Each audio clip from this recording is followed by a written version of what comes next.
Hello everyone, it's your girl Mercy Chinwo Blessed. First, I want to say thanks to every one of you for your immense love and support. I never believed the day would come where I would sit here to share my story.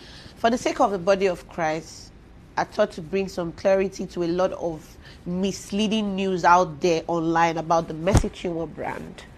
A man said I sued him, came online, made videos to tarnish my image. He looked at me and said, I made you who you are and I will destroy you. I became scared of my life. It got to a point where I had to move from Lagos to Port Harcourt because this man made the environment toxic for me. I've endured bully. I've endured threats. Whatever he's doing on social media now is nothing compared to what I went through. This is not to paint him bad. He took me to court, came online to tell the public that I took him to court. Here are the documents. You took myself and Minister Judike to court. And you're here playing the victim game. You bullied me. You threatened my life. You said you made me who I am and that you would destroy me. When you were the same person, how many lawyers have you changed now? Because you said you're going to deal with me. You have connections. You have money. What did I do? What have I done to you?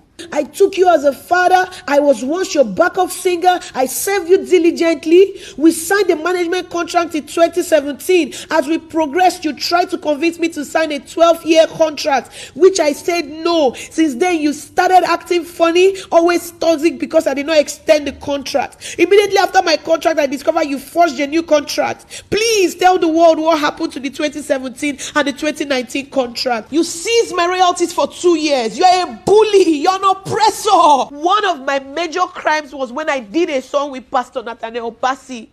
Because this man hates Pastor Nathaniel Bassi, you went as far as sponsoring fake news about an innocent child, my son, and you said my son was not my son.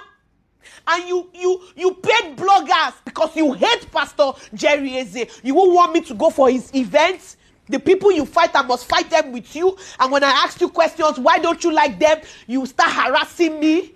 Because he had threatened me countlessly. You said you made me who I am and you have the power to destroy me. You are not God and you cannot destroy me. You have bloggers. I have God.